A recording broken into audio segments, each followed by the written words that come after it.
Okay. Um, uh, yeah. So the kind of the kind of the bottom line for the national situation is that we don't know what's going to happen um, because the DOGE, Department of Governmental Efficiency, has gone into the AmeriCorps offices, and they have essentially put around 85% of the workforce on immediate leave, which obviously leaves a kind of a bare bones staffing. So there's that.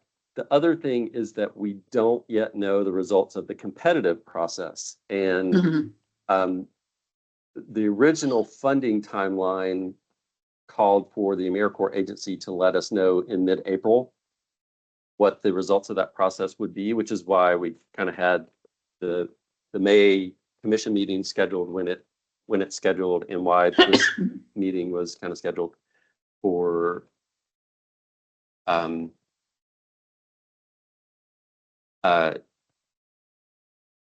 for when it is, with the caveat that we knew about a month or so ago that it was possible that we wouldn't get the competitive results before the commission meeting or before this meeting. And at this point, it's unclear when we're going to get that competitive results. So that obviously complicates things, not knowing which of the competitive applicants are going to get funding. And because the typical process, and I think both of you know this, we would take any applicants that didn't get funded in the competitive process and drop them into our formula pool, Right. and have them considered in the formula pool, along with any other brand new formula applicants. And so that's kind of how we would deal with it in the past. Since we don't know what's going to happen with the competitive process, our thoughts for the committee for today, before we realized kind of that we were going to have quorum issues and still not knowing really what's going on at the federal level, was that we would talk about like scenarios. Like, what are some of the possible scenarios, and what might that look like in terms of what might happen with the formula dollars that we have. So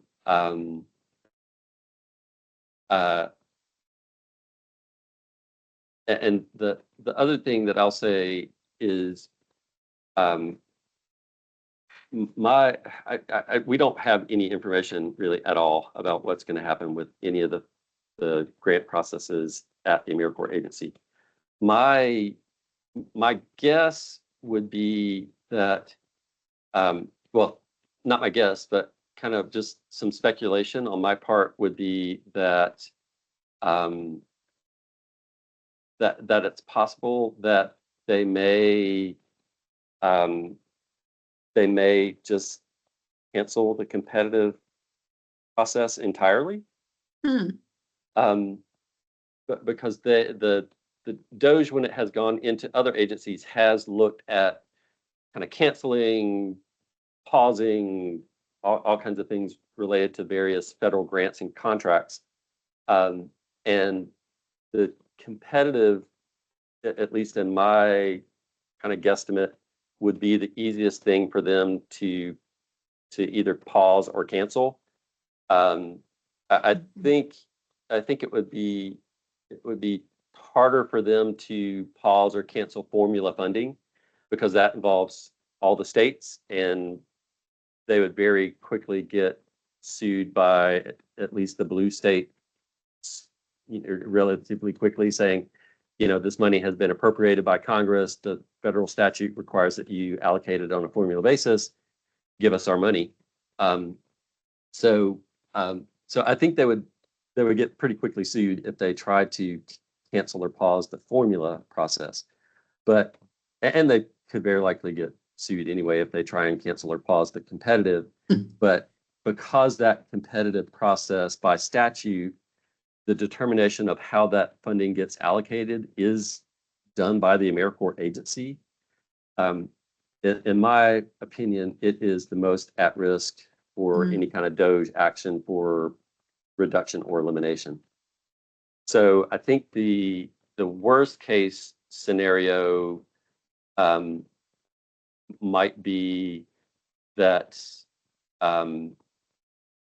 none of the competitive applications get funded. Or it's possible, because we do have a couple continuation competitive applications. And so it's possible that they might fund those continuation applications, not just ours, but across the country, any continuation applications, because there's a general understanding that when an applicant is selected, it's got 3 years to perform. After the first year, you've got 2 years of continuation funding, and then at the end of the third year, you have to recompete. So it's possible that they may just not give any new competitive grants and instead just provide competitive continuation funding. That's another possibility. So I don't know. I'm gonna stop and see if either of you have any questions about that kind of. So my question is, we have quite a few, right, that are designated as competitive this year. Yes. Yeah. Actually, the spreadsheet that I sent out, it's easy for us to see at a glance what's competitive, what's formula, what's new, what's continuation. So that wasn't the intent of the spreadsheet, but now it's, it's helpful for that. Yeah. So since there are, I don't know, I'm thinking almost 10 maybe that are in the competitive bucket, if they don't get funded and they flip back to formula, that means that the money that was allocated for formula won't go as far. So we won't be able to award to as many programs as we ordinarily would have. Am I understanding that correctly? Not necessarily, because Okay. Last year I think we had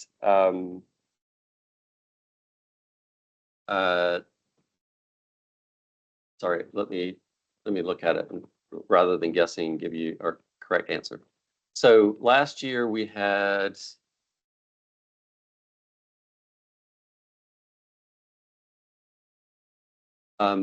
we had 14 operational formula grants. So those are grants for programs that actually have members. We had 14 of those, and then we had that were funded. And then there were 3 planning grants. So the planning grants, I wouldn't really worry about those, except that we did provide them with some funding, and it was small amounts of funding compared to a program grant. The largest one of those was about $75,000, and that was the largest of the planning grants. And typically, like a medium-sized AmeriCorps program might get like $150,000 or $200,000. So the challenge with what you're talking about, Eileen, is that a bunch of those formula programs were at the end of their 3-year process, 3-year funding process. And when they get to the end of their 3-year grant cycle, we ask them they have to submit a new application.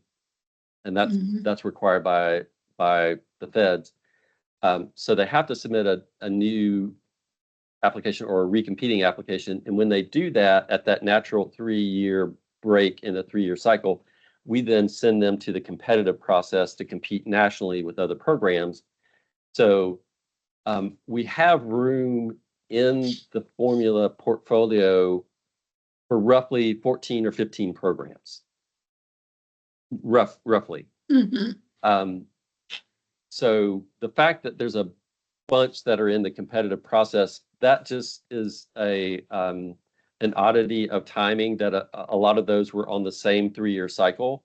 And because they were at the end of their 3-year cycle, we asked all of them that were at the end of the 3-year cycle to go into the competitive process. And there was, in addition to that, there was one program in the competitive process that was at the end of its 3-year grant cycle in the competitive process. That's Mhm. Public Education Foundation. And so there generally there's a larger number of programs that compared to what we would normally have in the competitive process. But it doesn't mean that we couldn't absorb a bunch of them back into the formula process. Okay. Because right now with the formula continuation program, so the ones that are still in the middle of that 3-year grant cycle, we have 1, 2, 3, 4. We have 4 continuation formula grants. So just kind of, again, based on the numbers, roughly we could then take 10 of the competitive applicants that don't get funded into the formula portfolio. Or, and it doesn't have to be necessarily the existing programs. It could be a combination of existing programs and some of the new applicants that have applied for funding that could be absorbed into the formula process in whole. But it would, again, it's around 14 or 15 is about how many we could handle in the formula process. Okay. Okay. It's always confused me that the programs that have completed a 3-year cycle, when they reapply, they're considered new. Because in my mind, they're not new because they've had AmeriCorps programs before. So, Yeah. there's new and then there's really new. Yeah. Well, what the term we use for that is recompeting. Okay. As opposed to new, which is you're right. I mean, we generally call a new applicant someone who's never had funding for us or who hasn't had funding from us within like the last 5 years. The others that are just at the end of their 3-year cycle, we call those recompeting. So it is a bit confusing, but those new and recompeting applications are all kind of in the same boat that they have to compete for the funding. Whereas the continuation, again, as long as they're kind of meeting their performance goals and not having serious issues, we generally kind of consider them to be on the list to get funded as long as we have the money Right. for it. Right.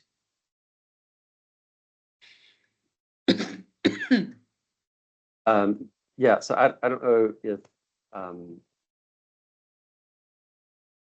either of you have any other questions kind of about the general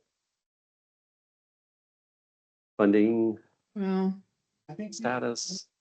mentioned that they could be eligible for our regular process. Would they have to, just to check my knowledge, would they have to resubmit through that process?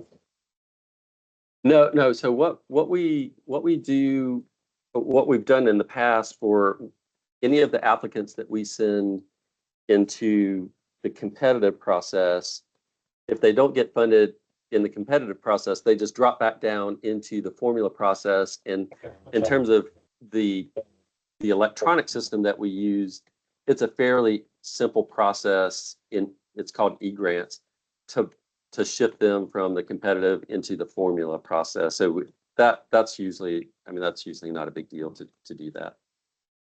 So no, I'm sorry. The short answer is no, they don't have to reapply. We take the application that they've already submitted into the competitive and use that as kind of the starting point for their formula Mhm. application. Thank you. Yeah, I'd forgotten about that. Thank you. So. I mean, this is a huge problem. Because we're working with a certain calendar and with due dates and deadlines at different times. But with 85% of the agency gone, they're not going to be able to meet their milestones. And there might not even be anybody around to kind of tell us what new milestones might be. Yeah. Um, Yeah, no, it's definitely it's definitely a challenge. And we still don't know the actual number of staff that have been put on that leave, although we have a strong suspicion that our very own Caroline Ledley, who is in the Atlanta office and represents the AmeriCorps agency on the Volunteer Tennessee Commission, yeah.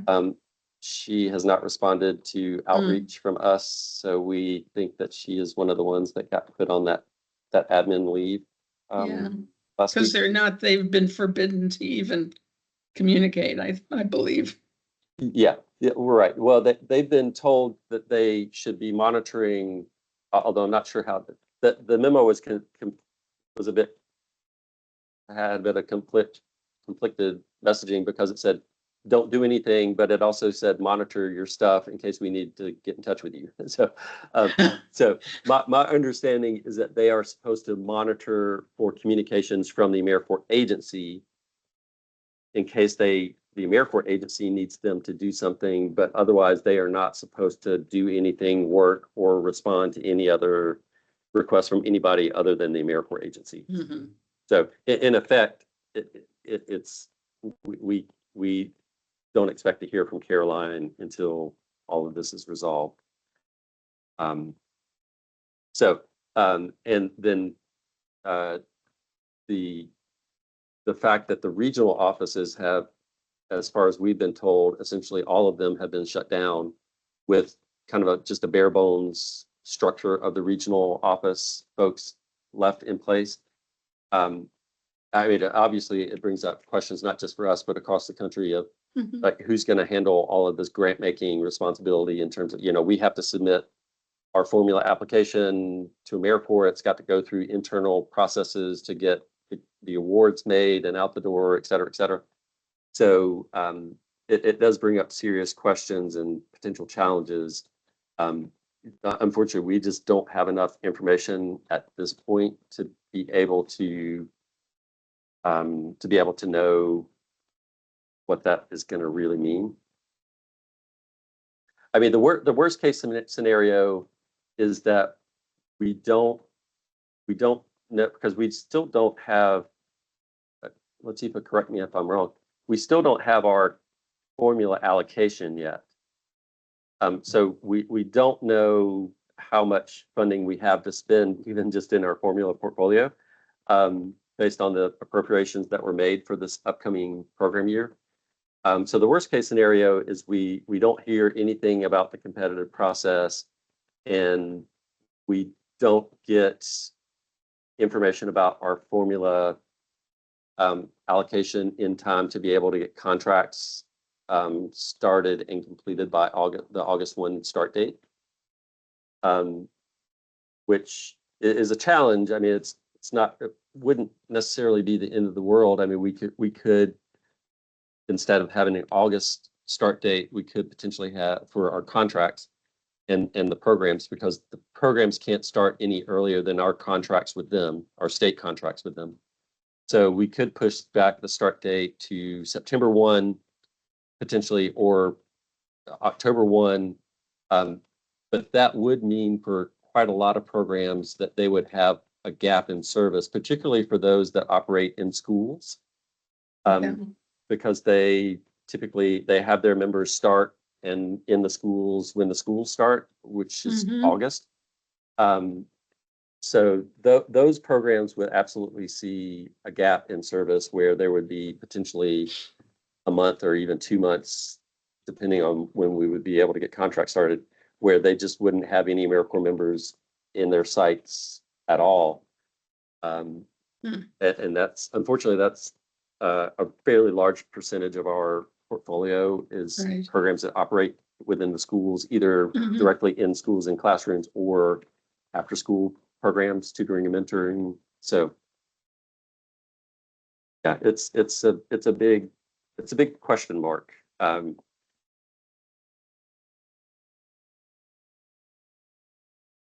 Do we know what other states are doing? Are they, are they proceeding or are they pausing for, what, do we know what they're doing? Latifa, are you, do you,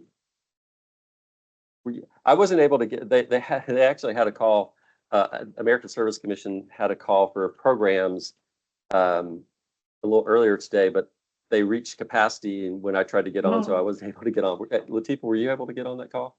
The same thing happened to me. I was just gonna say what we heard from the last two calls, which Oh, yeah, go ahead. yeah, which is not a lot. I think everyone is in a similar, or not everyone is in a similar boat, but different things are happening based on the state. I think more in blue states, they're having, a particular response. And what we've been hearing is a lot of folks encouraging their programs to get legislators out to do visits, do site visits and education. So some folks have like created like packages of like talking points, whereas some are just like not doing that as yet.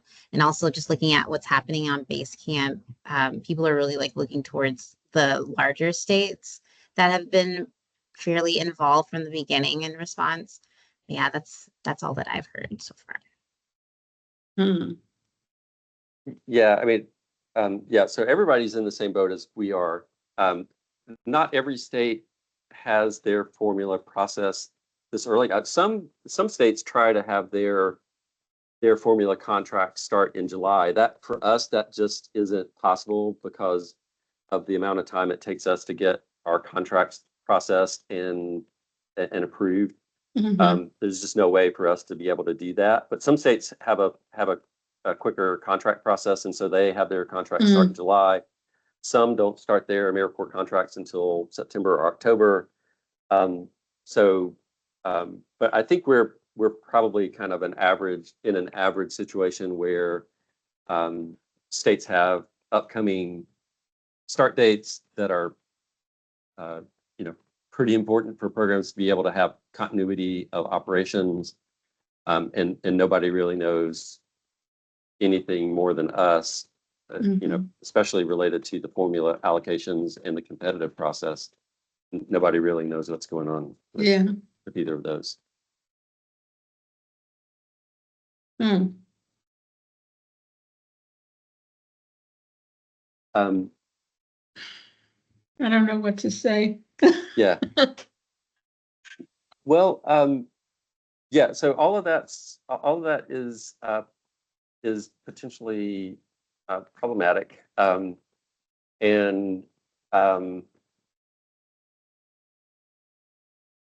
I think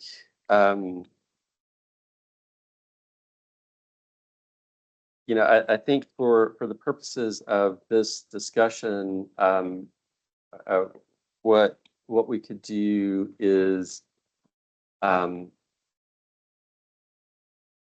maybe maybe just take a quick look uh, at the actual funding chart. I mean, and this chart is well, it is a funding chart, but it is it is not the typical chart that you all would see from us with strong recommendations about what to do, because there's so much uncertainty. But let me share my screen quickly. Okay, so this is kind of the typical chart that we would present to you all. Mhm. But so for the time being, just kind of ignore this stuff beginning. Sorry, actually, let me just make it bigger, and it'll be easier for you to ignore those columns. Okay, so up at the top in red, these are all of the applicants that we have submitted to the competitive process, and their status is unknown.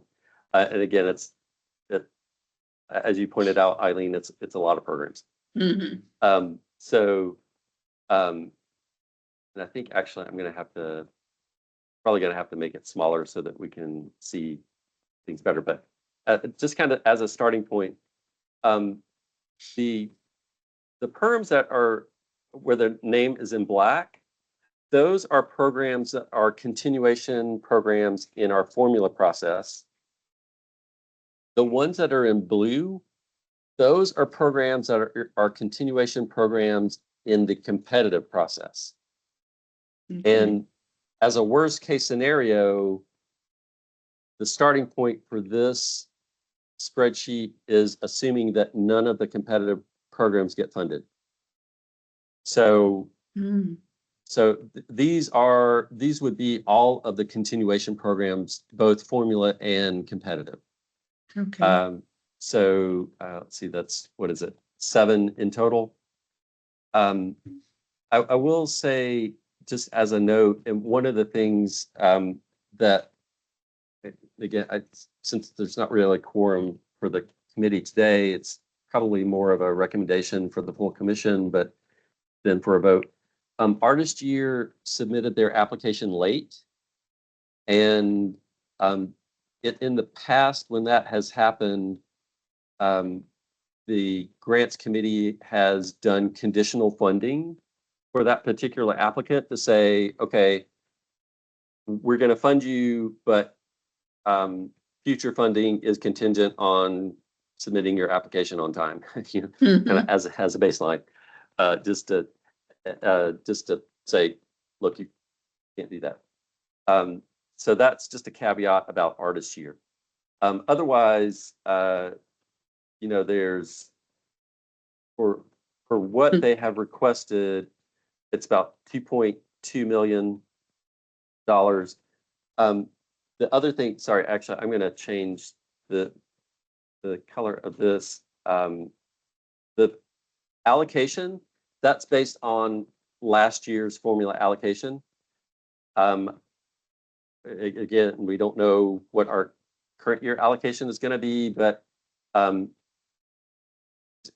if we get, you know, kind of similar to what we had last year, and as long as the AmeriCorps agency and DOJ honor the appropriations that have been made, I think we could expect close to that amount, it's a little over 3.7 million. The carryover amounts, typically it would just be lumped together.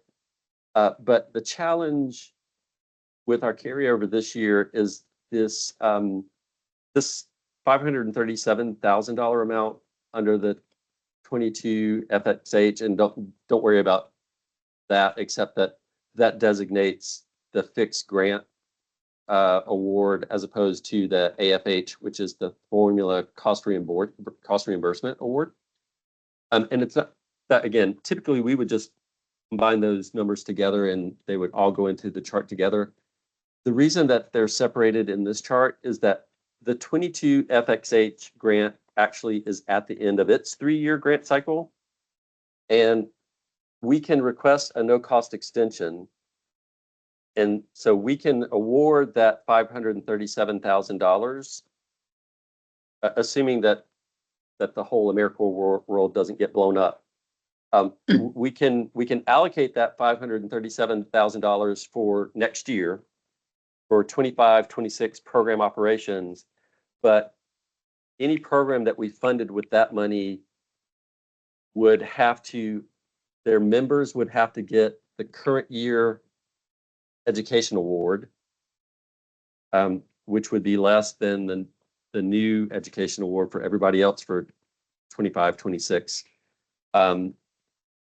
So anyway, it would just come with some caveats that that if we offer it to programs, it could put constraints on what they can do, especially if you're offering a program that has a lower a lower education award than other programs. It might make that program a little less attractive. But if we're in a worst case scenario where we have to use this money, that I think that would be the option we would go to, like kind of the bottom of the list of programs that we're considering and say, look, we can fund you, but it's gonna have to be using last year's money, which comes with some caveats to it.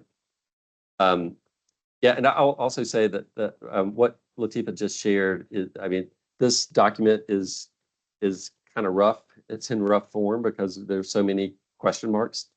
But yeah, I think Latifa just put it in case you all want to like go in and zoom in on it on your own. Okay, so that's the continuation. And I am going to make it smaller again to try and fit everything on the screen if I can.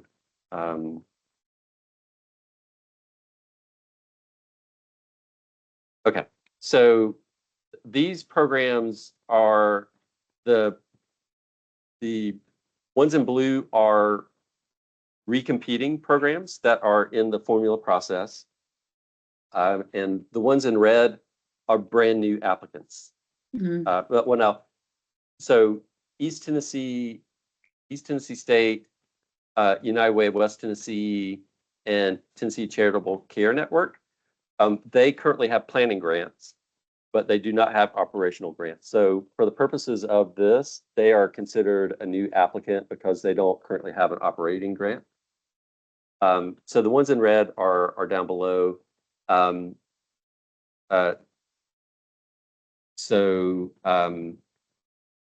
again, the funding request, if I scroll down a little bit, if we get our formula allocation that's close to what we had for the current year, and we use all of our carryover funding,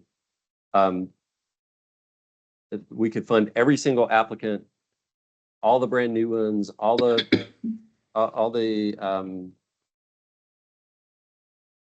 sorry, that's not right. Something's not right with that formula. Sorry, I just realized that there's a problem with the formula. Again, because there's so much, yeah, sorry, that didn't pass the smell test. Okay, yeah, so if we use all of the, if we use all of our allocation for the current, for the next year, that again, as long as it's similar, and we use all of the carryover funding, we'd still be $6 million in the hole from what's requested. So we're not anywhere close to having enough money to fund everybody. So it then gets into the question of, all right, do we want to kind of batten the hatches and just focus on existing programs and take care of our own, so to speak, and not worry about these programs that have requested new funding? And let me correct these formulas over here as well. So if we did that and just focused on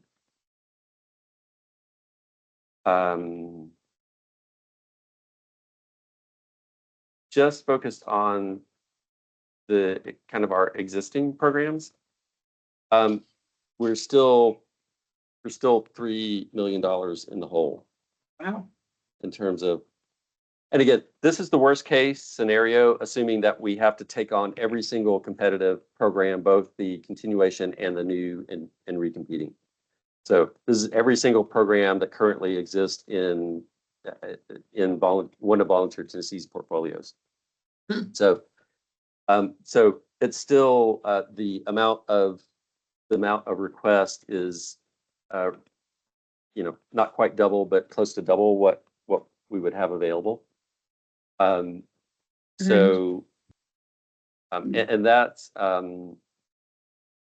even assuming that let's see, actually, let me make a couple additional adjustments. I just realized that some of these, when we're establishing the baseline, we take the lower of either their current request or their previous year request, depending on which is lower. And I just realized that some of these don't have that. And so that will change. I mean, we're still not going to have enough money to fund everyone, even doing what I'm doing right now. But it is helpful in terms of thinking about if we just hold everybody steady at either the lower of what they requested for this year or last year, whichever is lower, we're still at about $2.8 million in the hole. So not quite as bad as 3, but still pretty bad. So that's where we get into now the challenge of thinking about and where the input from this committee typically would come in, where we talk about what's the preference? How would you all like to approach it? What would you like to put forward to the commission? And again, understanding that this might not be the scenario. This is a worst case. We could look at what it might look like if some of the applicants get funded in the competitive process, and see what that looks like, because that is a possibility. But I think in terms of what gets presented to the commission next week, it needs to probably be a couple different scenarios. Like, one is the worst case, what happens then, and then maybe the best case, which would be, in my opinion, the best case is that the continuation applications get funded. And I think that is the best case. I mean, it is possible that they might fund a new competitive application, but it just seems a little unlikely to me in the current climate. So that's kind of the question for the two of you, and we can certainly give you additional input.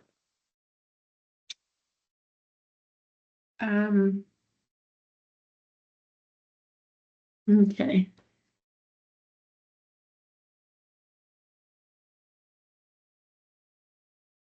I guess, if you think there might be a chance for the continuation programs in the competitive process to be funded, maybe we should try a scenario where those stay in competitive and we just have to move the others into formula. Let me do that. So this is then that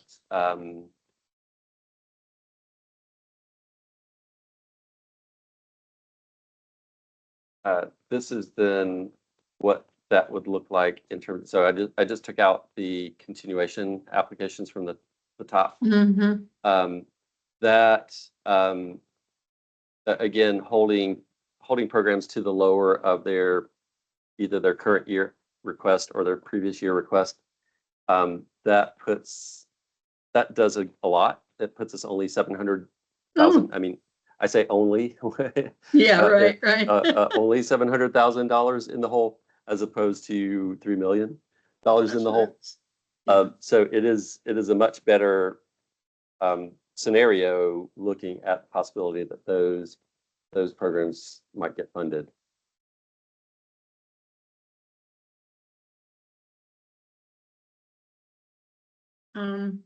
The other thing I wanted to say is The, the new program, that's the Tennessee Charitable Care Network.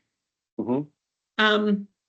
So the main purpose for this spreadsheet that I created was to see if we had any programs or potential programs that were focusing on food security. Yeah. And this one, Tennessee Charitable Care Network, has 50% focus on obesity and food. So I realize that this is a new program, Mm. but if we want to meet the objectives in our plan, that we might want to try to fund them. Yeah, and that certainly is a very reasonable thing to want to do. I will say, I mean, there's too much stuff in here to try and put everything on the screen. So Yeah, um, I hid the review scores. So the blue at the top are just listed alphabetically. Those are our current programs. The red, the new programs, they're Mhm. listed in order Oh. by their review score. Mm, And the Tennessee Charitable Care Network had the next to the lowest yeah, review score.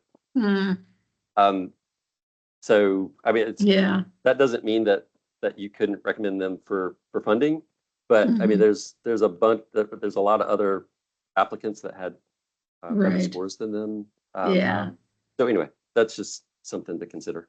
okay. Tennessee Community Assistance Corporation, that was actually recommended for the competitive, and it is a continuation. That Yeah. had 15% devoted to obesity and food, so that's something. Yeah, and Latifa has her hand up, and before she Yeah. goes, I will say, University of the South has kind of does a lot of things. Part of their program does focus on health outcomes. I don't know, and Latifa or Lizzie can probably answer this better than I can. I don't know if they continue to focus as much on um, food security. I mean, it used to be something that they did. I'm not sure if it's something that they continue to do. They have kind of generally they're looking at health and wellness. Yeah, Mhm. and Well, it's definitely one of their, they have a not Meals on Wheels, a summer program each year. And that's like a big piece of their programming that's towards meals. And I think the goal is around food security. Yes, hmm, I'll just agree with Latifa. They do. I did just write a spotlight on them, and meals is one of the services that they are currently providing. And it's a Okay. super successful program. I also wanted to note too about TCCN. So, team and I were just talking about this morning. There were for some reviews, and as Jim referenced, like this happens all the time where you will have folks score all kinds of different ways because that's the whole benefit of bringing different minds to the table in a peer review process. However, I did recognize several incorrect, just like literally incorrect responses to certain questions, like if they included duration or dosage for members, which is very just like yes or no and what that was. And there were some, including TCCN, I caught like 2 different reviewers that just included 0% or sorry, 0 scores for certain areas, which I think lowered their score. And we're putting that in a document that's going to be shared with the commission when y'all are reviewing at that May 2nd meeting.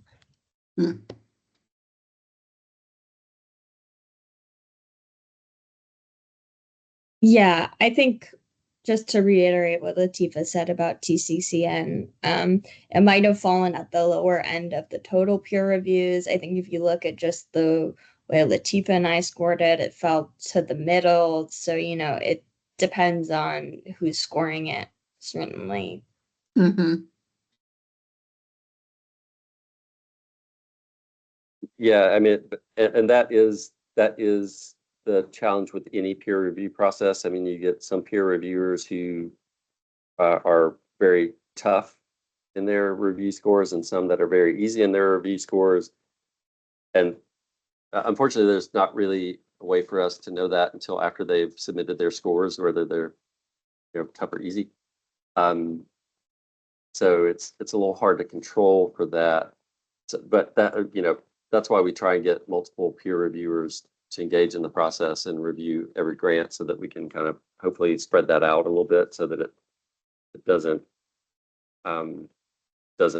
penalize any one particular program if they get a tough reviewer. Because if we get multiple tough reviewers and every applicant has at least one tough reviewer and each applicant has at least one relatively easy, it kind of it balances out a little bit. Yeah. Yeah. So going back to kind of this kind of better case scenario at $750,000, in the whole, and it's possible. Let's see, there's 10 programs. I mean, we could do a couple things because that still is a fairly significant amount, and so if we look at funding programs at the full amount that they requested, it would mean that we would have to eliminate programs in order to fund programs at their requested amount. Mhm. Which you can certainly do. The other option is to kind of reduce programs to get to the point where we're not $705,000 in the hole, and that we're funding programs with the amount we have. And again, just remember the caveat that we do this 537. If we're going to use that, it has to go to these programs that have fixed amount after their name, which there's several in the continuation and several in the recompeting that are fixed amount. So it shouldn't be an issue, but those programs would have to accept based on the knowledge that they essentially are playing by last year's rules related to what the members are going to get for their education award. So it complicates things a little bit, but I mean, given the possibility of this kind of best case scenario, if we don't use it, so let me take that amount out. That then puts us back up to $1.2 million in the hole. Mhm. We don't use that money. So if we find ourselves in this, even in this kind of better case scenario, and again, it is possible that some of these programs down here in blue that are recompeting could get funded in addition to the continuation, and make it a little bit better of a scenario. That is possible. I just don't know how likely it is to happen. So my recommendation would be to look at doing some reductions to start with kind of the recompeting applicants and doing some reductions, although we could do it kind of across the board for continuations and recompeting, and to say everybody gets whatever, a 5% reduction or whatever percentage is necessary to get rid of that deficit. It could be just kind of an across the board because, this is kind of a crazy, unusual year. And, we're not going to penalize programs for past performance. We're not going to, we're going to do the best we can to fund programs and keep things going until we can potentially get to a better place in the future where we have a better funding situation. That's one way to approach it. I'm not saying that we have to look at it that way, but that is certainly one way to look at it. But we could also apply more targeted reductions to programs. So however you all want to think about that. So Memphis teacher residency. So last year they accepted 900,000. And this year they're asking for 1 million. Yes. When you did your calculation, did we use the 900,000? Yeah, you- so Oh, I'm, yeah. yeah. So looking in column J, it might be a little hard to see. So in this column, we've taken, again, either the lower Oh, of okay, that's the their, column. All right. yeah, so column E has what they accepted for the current year. And then column F has what they requested for the upcoming year. And then column J takes the lower of those two. Okay. Unless I missed something, I think I captured. I'll do another really quick Okay. look at it, just to make sure that that's right. So yeah, and that does include Memphis teacher residency at 900,000 instead of 1 million. Because 900 is what they accepted last year. Right. Um, Okay. Yeah, and it looks like all the, yeah, it looks like these are all the lower of the two of those. Okay.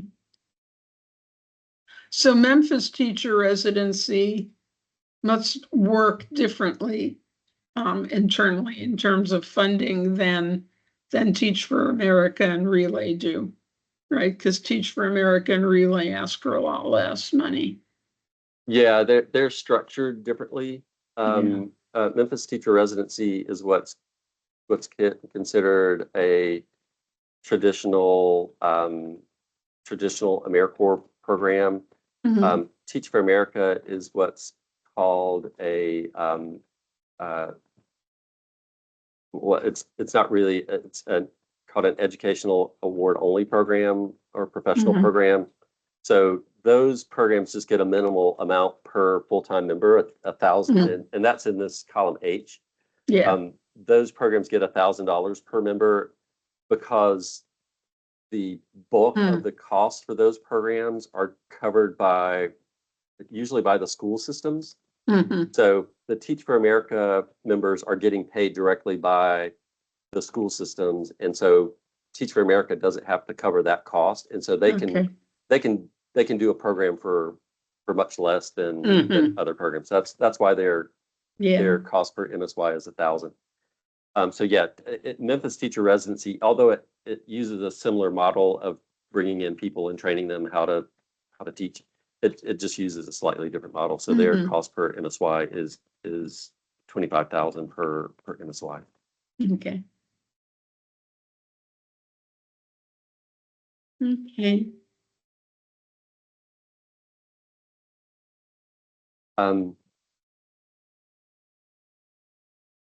Yeah, so I don't know if either of you have thoughts about how you want to approach kind of getting that $705,000 negative number to zero. Again, there's a couple options. One is just kind of across the board reduction for all programs, continuation and recompeting, until we get rid of that amount, whatever that Mhm. percentage needs to be. Or doing some sort of more targeted reduction. Just, my general opinion is, because this is such an unusual process, it's, we're in this situation through no fault of anybody. On this call and on this chart, that they had, they all, they had, the ones that are down here in blue just had the unlucky fortune of being at the end of their 3-year grant cycle. And that's why they're down here instead of up here, Mhm. where, again, kind of when we're in a normal year, we would say, okay, we're going to fully fund the continuation programs, because they're in the middle of their 3-year grant process, and that's kind of what the commission has typically done, is to fully fund those, and then take whatever's left over and then kind of dole it out to the new and recompete based on some sort of combination of review scores or past performance, that kind of thing. But you know, we're just kind of in an unusual situation. And in the past, I mean, the grants committee has done that in the past when we've never been exactly in this situation. But when we have been in somewhat similar situations, the grants committee has said, okay, we're just going to do an across the board reduction for everybody, whether they're continuation or recompeting, and it's just going to get us down to where we need to be. And that way everybody shares in the pain. Mhm.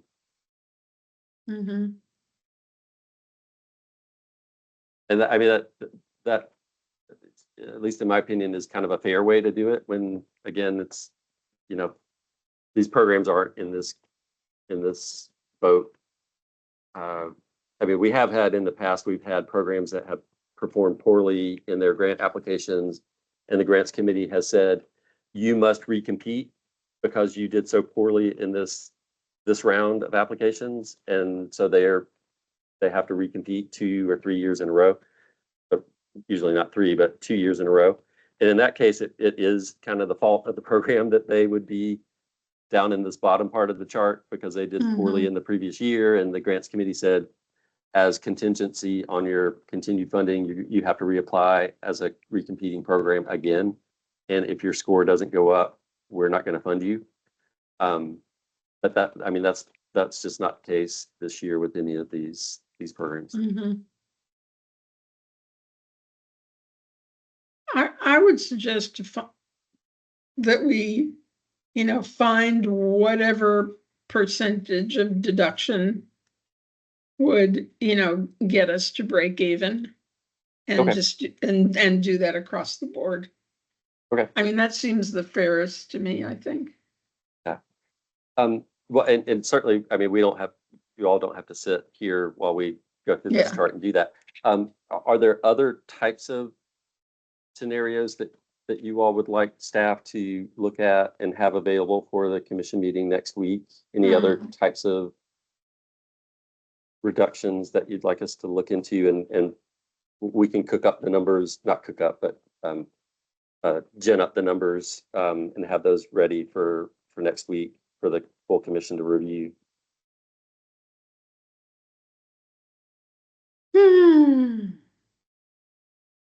Adam, it looks like you're trying to.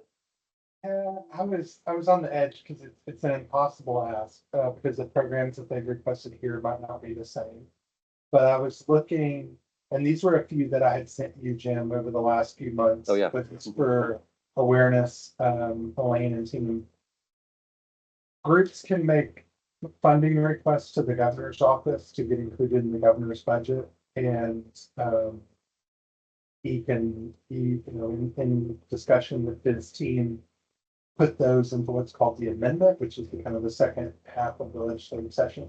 And I had sent Jim a few because the Memphis teacher residency, as well as Nashville teacher residency, had made the list to be funded through that program, or through that work. Now they could be different programs, or different aspects of the programs that they're funding. But I just took a look. So just because it gets put in the governor's amendment to be funded, the legislature still has to pass it and actually add it, that funding. And I just looked, and they did pull out Memphis and Nashville funding that was slated for $250K, as well as a different teacher residency that was statewide. So they didn't get them. The governor did greenlight them, and the legislature took them out. So all that, a long-winded way of saying, I don't know what other funding streams they have, but I think these groups are taking hits from several different areas of the healthcare.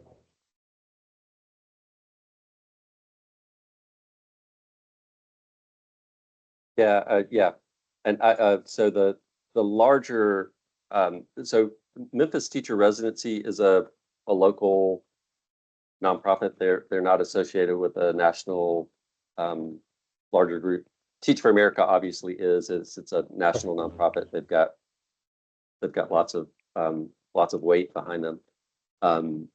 So I mean, they they still rely on the AmeriCorps funding to do what they do, particularly the education awards. You know, you've got 110 members, and the education award is something like it's gone up a little bit. Let's say $6,500.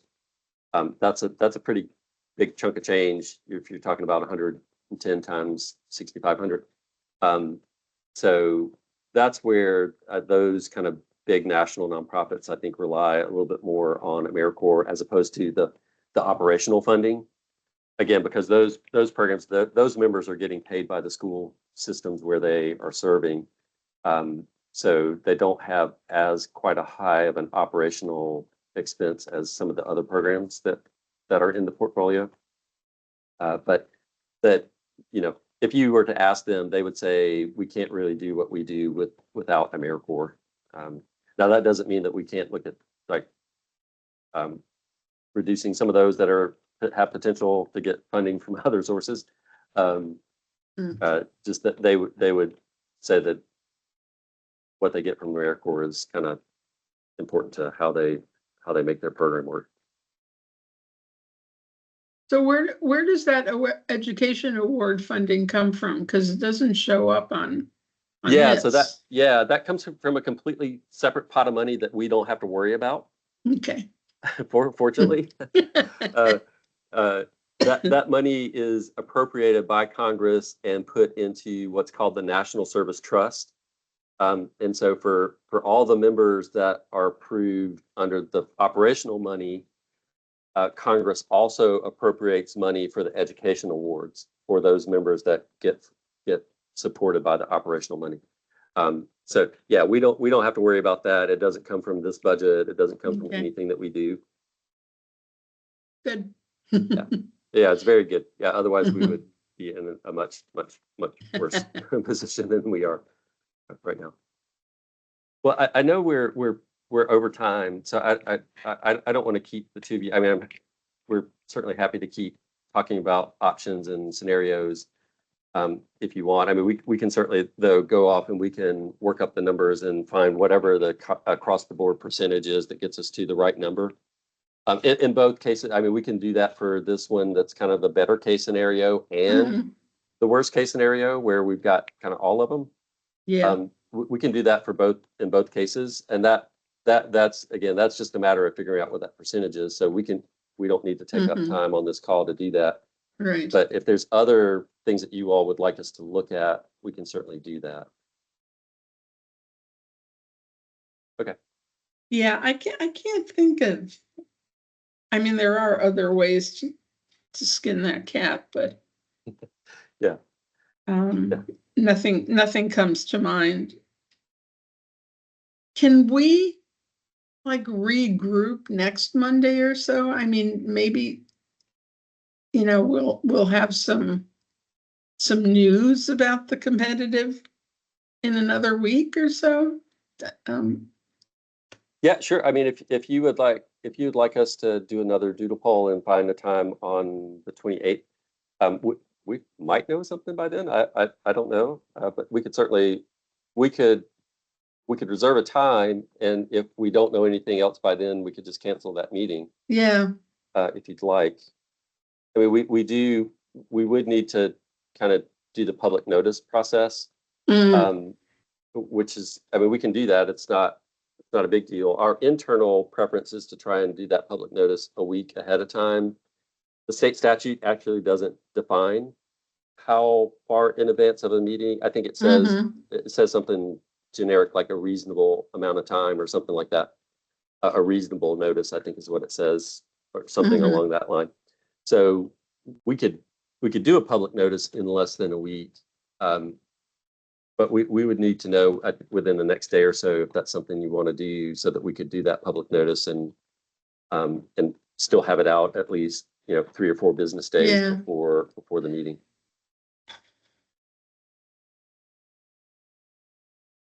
I don't know. I mean, I suppose we could, just do it by email. You would let us know if you've heard something specific.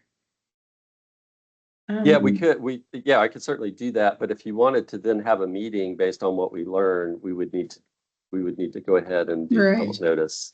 I Yeah, mean, one thing we couldn't do would be to like hop on a call at the last minute, the day Right. of, right. without, and do a public notice the day of, that would Yeah, probably that not be doesn't good. work. Right. So again, Yeah. I think we would, to not kind of come under anybody's um ireful glaze, we would probably need to do it at, you know, 3 or 4 business days beforehand, Right, as opposed to our current process is to do it 5 business days beforehand. right. Um, and how much time would you need then, like, if we made any changes after that meeting to have stuff ready for the commission meeting? Well, I mean, that we can turn around pretty quickly. I mean, if you all make changes, then we make the changes, and we would just have to change what's on our commission member website with the documents that we uploaded. That's pretty easy. And then Yeah, we could send out a notice and say, hey, look, the grants committee has changed this document. Please look at the new document. yeah, So yeah. that we could do pretty quickly. But our goal, so what we also do in terms of our internal timeline, that meeting is on May the 2nd. So Yeah, we like to have all the materials uploaded to that commission member website 1 week, 1 calendar week, or 5 business days beforehand. So we'll have all of that stuff posted by Friday, okay. including like a version of this chart that has the kind of the across the board Mhm. reduction. We'll have that loaded up by Friday. But again, if you want to meet next week and make some changes, if we hear any news, Mhm. we could just upload the new version, or we'd leave the old version up and put the new version up as well, and just notify people that the committee has made some changes. Right. I mean, I think honestly, I I think it's a little unlikely that we're gonna. I think it's Yeah. unlikely that we're gonna get the competitive announcement between now and Monday. I think that's Okay. unlikely. We might, or hopefully we'll have more clarity on what's going on at the AmeriCorps agency. Mhm. But funding wise, I doubt we're gonna know anything more than what we know right now. I doubt we're gonna get the formula allocation by then.